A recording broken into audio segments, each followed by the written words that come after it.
Good afternoon. Welcome to What Comes Next Live. We're about 10 minutes late because for some reason we had some tech gremlins. However, James Bair is coming to us live and direct with great audio and video from Geneva, Switzerland. James and I met over 3 years ago at the Modern Elder Academy, forming part of the Suite Corazon cohort. And we have, as a group, been consistently meeting every week, almost without fail, for the last 3+ years, and got to know each other in lots of different ways, including even with the US and largely California bent of our group. James has moved to Geneva, and he also formed a massive part of this by inviting our group to his wedding about 2 months after it.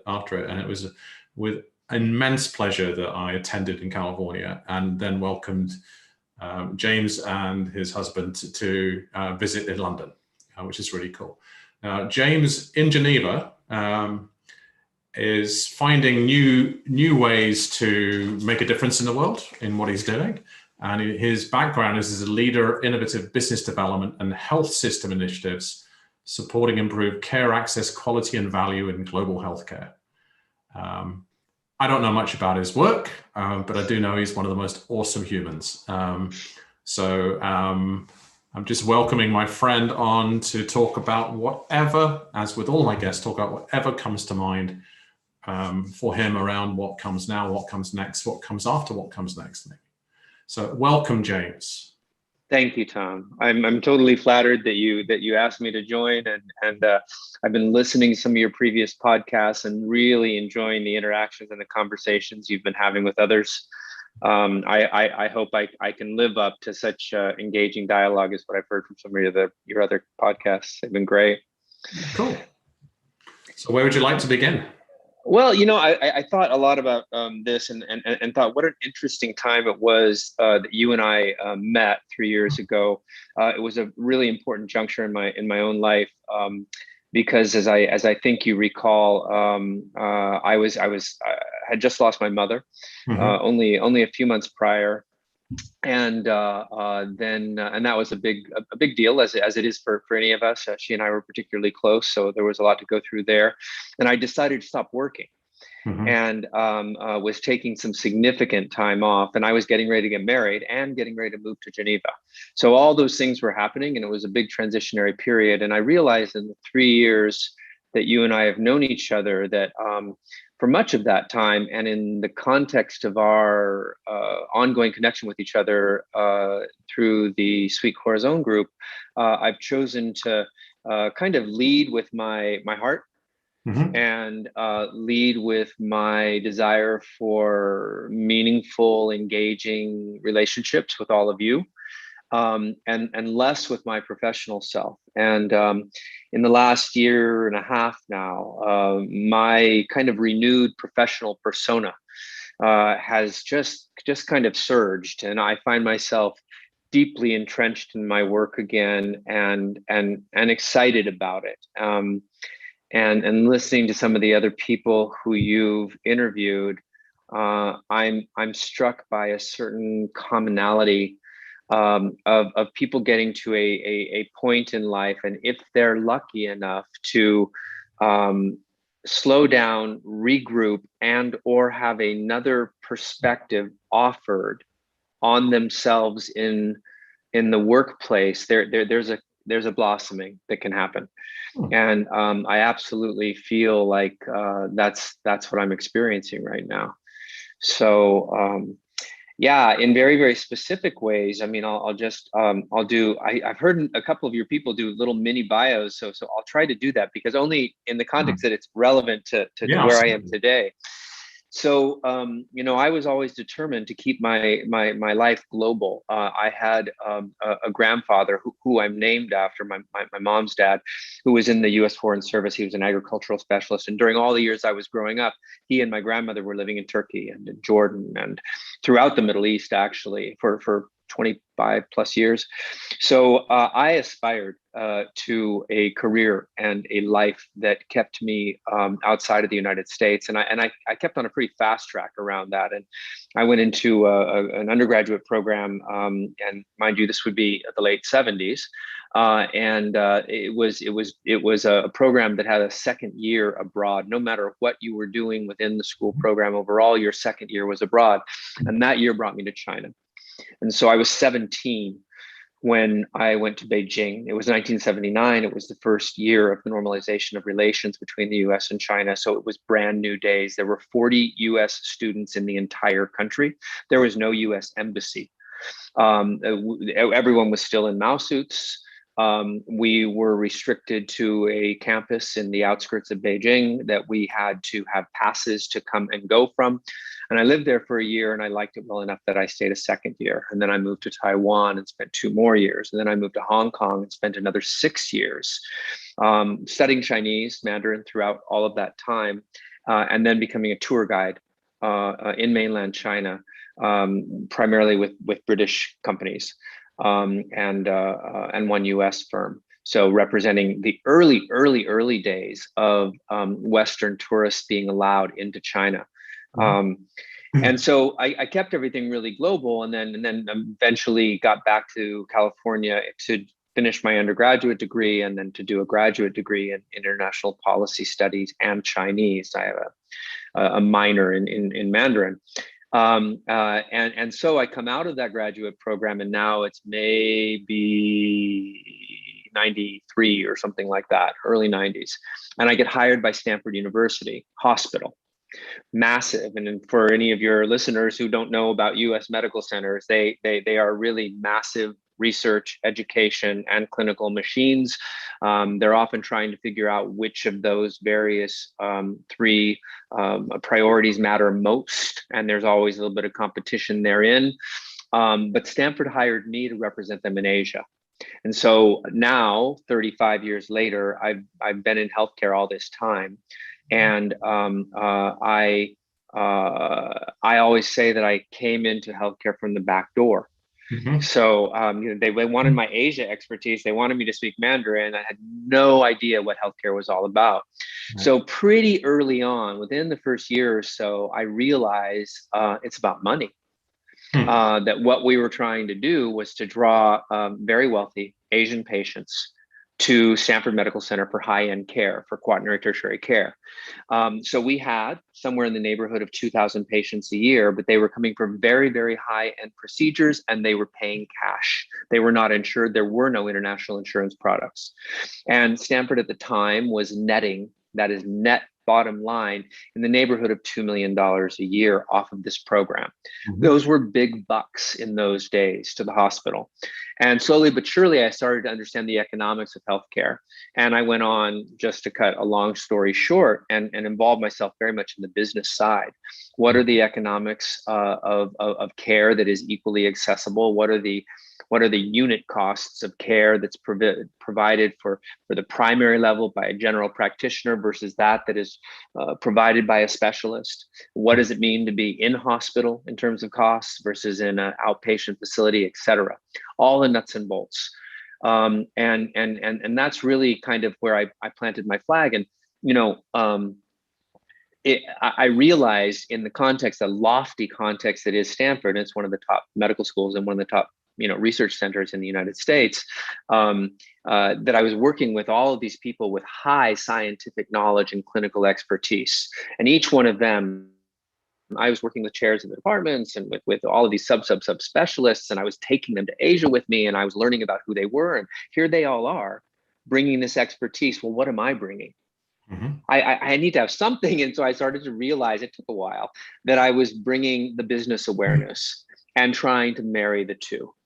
Trying to have it be clear that we could stay viable, that we could pay all the bills that needed to be paid, make sure that those with the specialist expertise were remunerated at a level they needed to be remunerated, while also forwarding clinical science and treating people well. And while I was building business in Asia, I was also coordinating a staff of international patient assistants. So these were people with, bilingual or trilingual with various cultural backgrounds that could be an assistant to patients when they arrive. So I was very, very conscious of what it means to access care. And I don't think this is the time to do it, but I've had a lot of personal experiences around accessing care, taking family friends through my own care in multiple cultural contexts, and a son who I adopted from Guatemala at birth, who had some very big medical challenges back in 99, 2000. So all of these, personal lessons combined with what I was watching on the professional front let me know on a human level just how critically important it was that care is provided in a way that a patient can understand, that family is incorporated as much as that patient wants family to be incorporated, and that it's accessible not just in terms of getting the services they need, but in understanding what their options are. And that's a myriad set of variables that need to be in place to make sure that happens.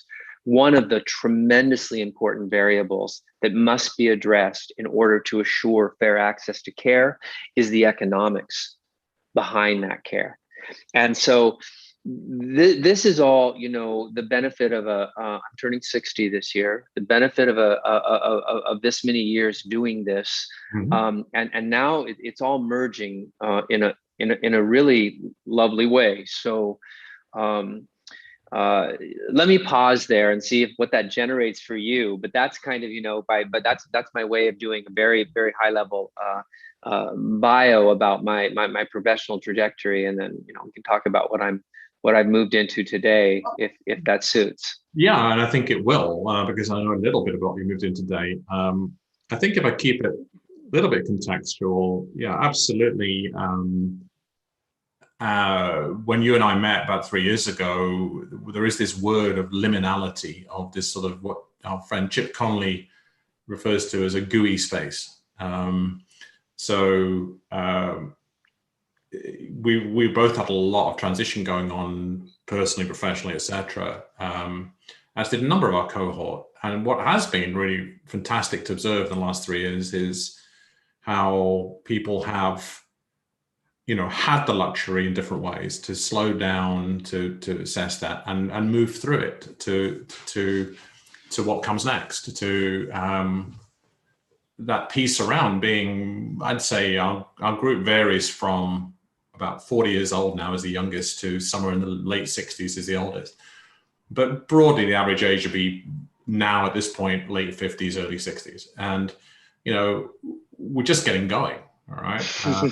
And so I love that thing about going from leading yourself and if I may say, others with heart. All right.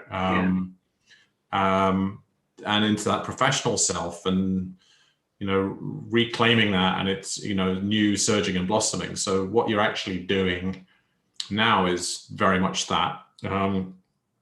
And I guess there are two things come to mind to me, is like to talk a little bit about what you're doing now professionally. And then maybe also why you're chosen that now. Sure, absolutely. And then the piece that links to that for me is really, I'm always looking to see what can people take from these conversations, because fundamentally it's about, my passion is around leadership but that it's not complicated. It's simply being human. It's understanding people. It's so I know you well enough to know that you've always had this leading with heart piece. Yeah. But it was a particularly strong piece for a period of time when you. That's fair. So it's like now cresting 60 and about to surge into your 60s. Ride that wave. What might you be able to share and teach so we can learn from you? Sure. No, I've been thinking a lot about this stuff these days. But first of all, I have to comment on your recollection of our focus when we first met and throughout our time knowing each other around liminality. And the thing that really gets me, particularly with the pandemic, is how perpetual this darn state is. I thought this was a cute little chapter we were going to go through, and it turns out it's an entire lifestyle. So there is that. Boy, the unknowingness has really defined a lot of the last few years for me, and as far as I'm projecting ahead, it's going to continue to define that. But yeah, so specifically what I'm doing right now is working in the area of sustainable finance and sustainable finance for health innovation in low and middle income countries. So the roots of a new way of bringing capital to bear on the development challenges facing the world, whether they be climate or poverty or gender equity or water or waste or many other really pithy, hairy, audacious problems that are facing the planet. Is a fascinating field, and it's a field that one of finance that has a lot of traction globally now. Although I will credit Central Europe with and the UK included in driving kind of a more of a leadership role, more on a vanguard of thinking about creative ways of rethinking the financing around these big global problems. And so that new thinking, a new alignment of funders, a new stakeholders at the table around solving global health problems specifically is the field that I'm in, and that has got great momentum at the moment. So very, very specifically, I'm now the managing director for a company called Baraka Impact Finance, and we are an online marketplace as well as an expert advisory service working with health innovators in Sub-Saharan Africa, South Asia, and Latin America. We have a pipeline of over 200 companies at present. That number continues to grow. These companies are generally 2 to 5 years of operating experience. They've got funding behind them, generally grant funding, sometimes a little bit of equity or debt funding, and they're now raising between 1 and 5 million. So Baraka's pipeline sweet spot are those companies that are doing capital raises in the 1 to 5 million range. We have a number that go slightly higher than that, and we have a few that are lower than that. These companies are dominantly using AI, various forms of digital health, cloud-based solutions to leapfrog over calcified global health problems in local and regional markets. And they're fascinating groups of entrepreneurs. But most of those entrepreneurs are based in developing regions themselves, but we have a good handful that are here in Europe and a number in the United States also, who are developing solutions that can cost out and can scale in low and middle income countries. So the goal is now to get private capital to bear on these investment opportunities. So we have a network of 400 social mission driven investors. These are family offices, high net worth individuals, and foundations who have already taken a portion of their portfolio and committed it to social mission driven causes. But we are always looking to expand the portion of their investment resources that they're willing to put towards these types of projects. We are focused on a combination of social impact plus financial return. All of our investments are targeted at market rate or above financial return. We believe there is a marrying of those two objectives that is absolutely achievable in the current environment, and super excited about that. Now, this isn't exclusive to Baraka, although Baraka globally is leading in terms of our focus on the health sector specifically.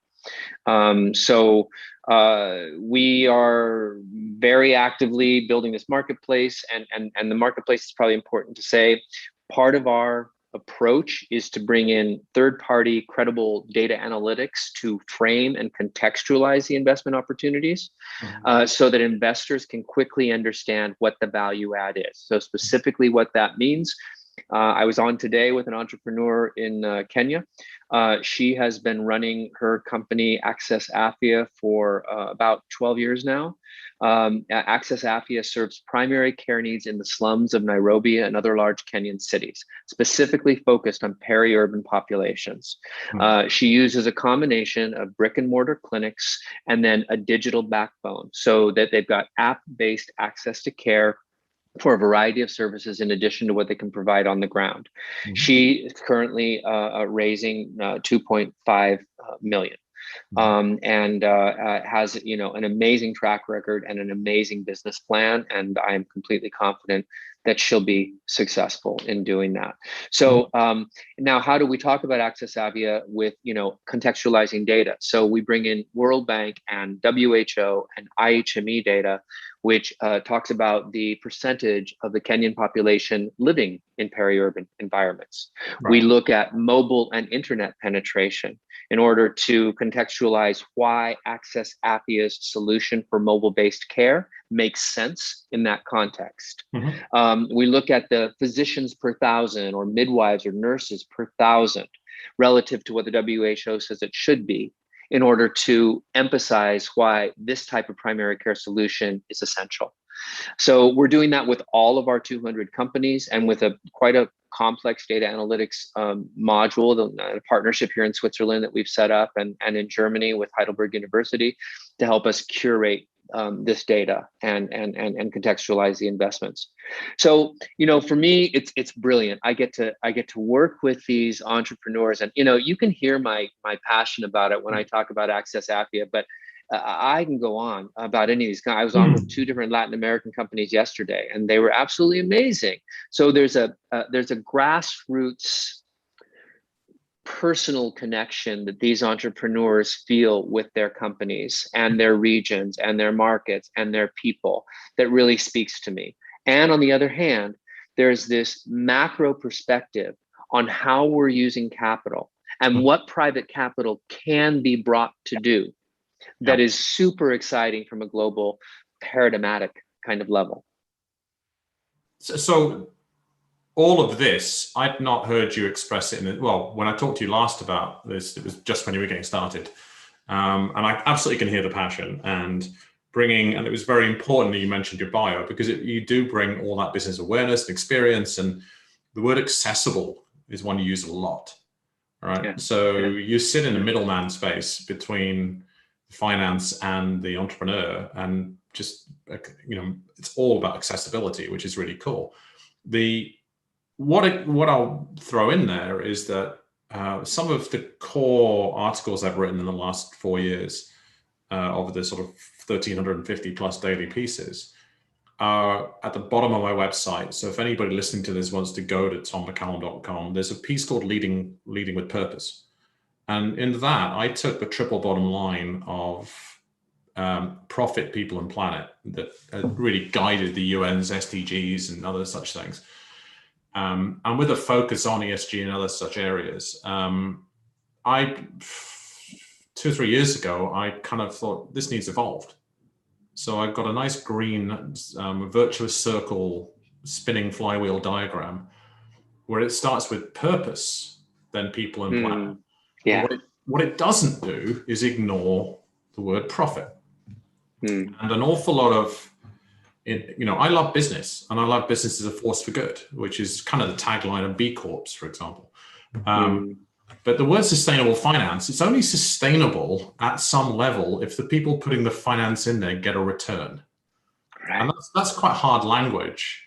Yeah. But it's not sustainable simply having people who've made billions when they're not flying off into space with their money, right? Apparently it's happening. Just deciding that they will, have this model of I'll make billions first, and then when I feel like it, I'll give it to people. Right. It doesn't seem, if we can catch people earlier. At the moment, we'll be working with foundations and funded by billionaires often, and family offices, multi-generational. But sustainable finance has to have profit. So, but for me, it becomes the difference between what's the driver.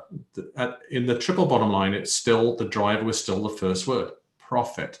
oh, and let's do something for the people and the planet, which when that was designed in 94, I think it came out, was very powerful. And it did act as a nice, concise driver of things like United Nations and the different global NGOs. Sure. However, looking at it my way, my evolution, I call it a scale for impact model, right? Because it's purpose as the driver, right?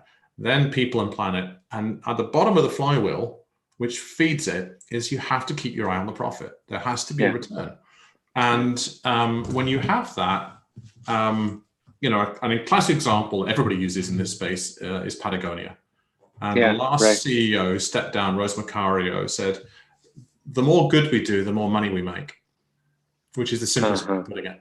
To me, they are a environmental movement masquerading as a for-profit corporation, because they do the first and the second supports the first. Well, I mean, this is being proven, throughout the markets globally with companies that have chosen to keep prominent ESG, environmental, social, and governance criteria in their business management. And those ESG screened companies and stocks and mutual funds and ETFs that are made up of ESG screened or companies are outperforming. And I know this on a very personal level. During mid-pandemic, or I guess it was a year ago pandemic, I think we're still in mid-pandemic, that's a separate conversation, but a year ago during that, right?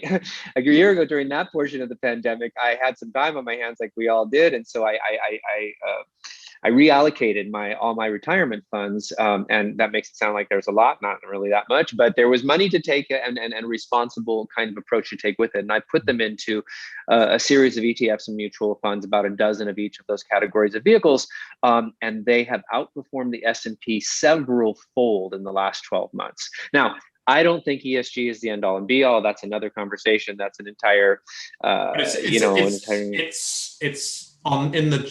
in the right direction. In the right direction. I'll tell you something else that I know, because I do talk to and work with people all over the place in different fields. Yeah. We know that private equity is a huge driver, right now, and it's not sustainable finance in my mind, because in its current form.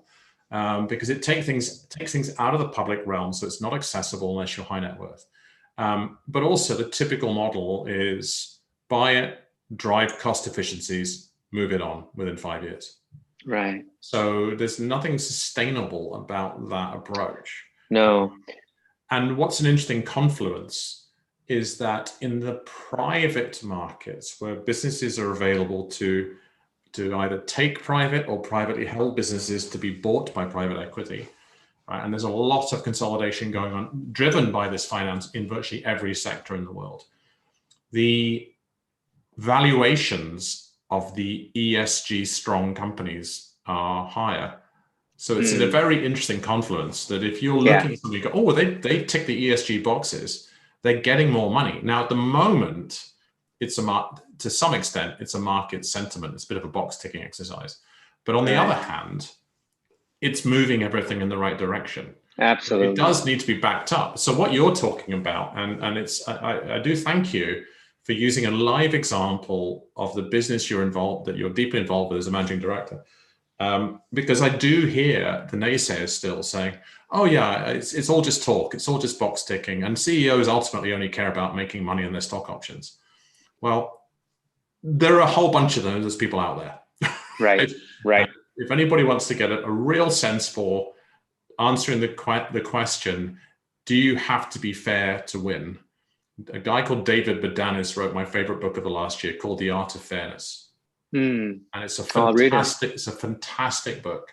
And the honest, the TLDR, too long didn't read, for those who don't have young friends, on that is you can for a certain period of time, but it'll catch up with you in the end. Which brings us right back to leading with heart. Yeah, it does. And, and it's funny that's a good segue, because I did want to mention a book that's been quite inspirational to me in just the last couple of weeks, I'm blanking on his first name, but it's Seneca Jenkel. and it's now make the change. And he has a neurosciences and the Silicon Valley startup and a psychiatric services background, a real, conglomeration of different fields. But he speaks about stuff that I know will resonate with you, Tom, that really has been resonating with me about leadership. And I don't think I can really do it justice. But first of all, he describes the context in which we are all living and working.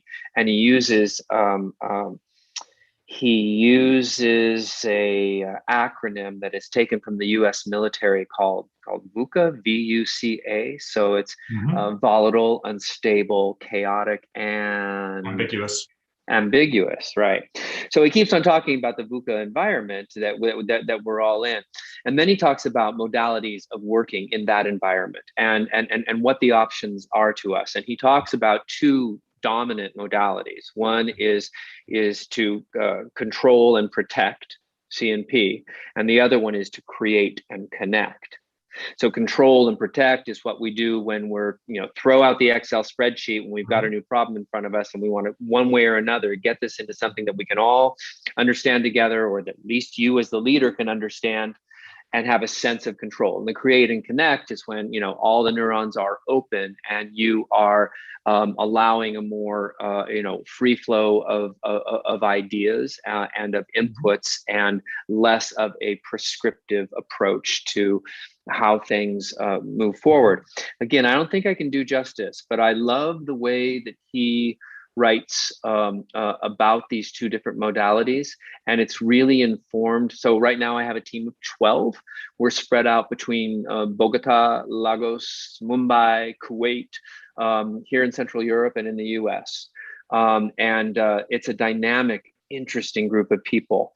And I care so much about keeping a culture going that really keeps the enthusiasm alive for this unique thing that Baraka is taking on. And I so value the individual skills that each of these people bring in. And I've led for a lot of my life, but it's really helpful to me at this juncture to remind myself on a daily basis to stay in the create and connect modality. And nothing serves a startup business better than that energy. And nothing serves the team building better. The really concise version is leading from heart. The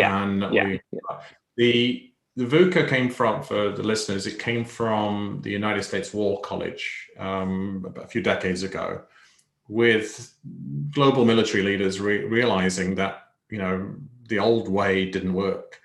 And it was volatile, uncertain, complex, and ambiguous. And a number of years ago, an interesting management thinker or leadership thinker called Bill George came up with what he calls VUCA 2, which is nice and concise, and I love it.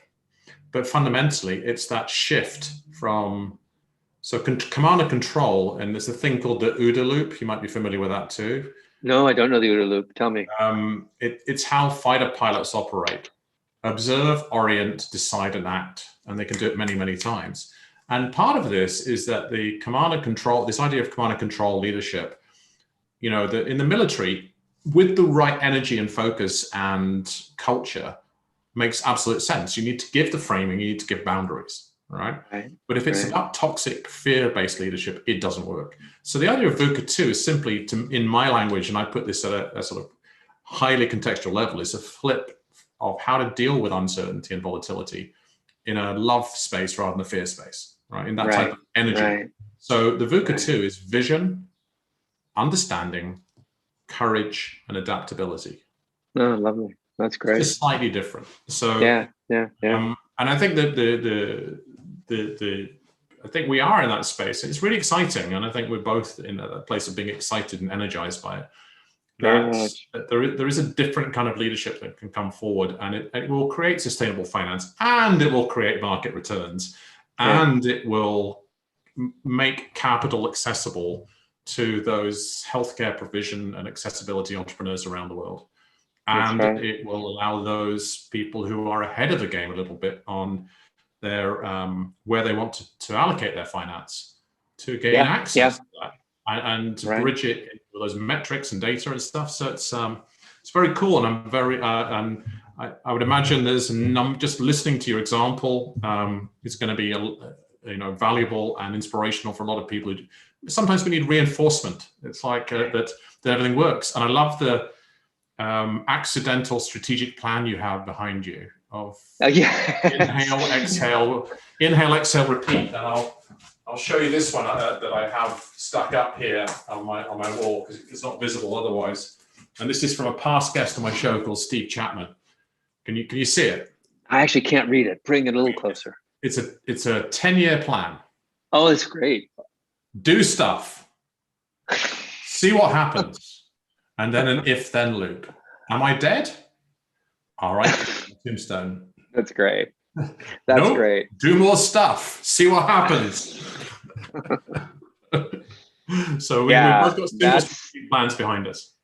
That's the spirit. Yeah, absolutely. And I think, when you're up against kind of entrenched worldviews and styles and belief systems, and I'm specifically speaking about private equity and capital returns and what the world believes is necessary to keep that cycle going, you need a lot of reinforcements to suggest that there might be an alternate paradigm in which this can be done and social impact can be achieved. So I love the blend that you're doing with leading from heart, but also, making it real, giving them the numbers and all this stuff. It's really cool.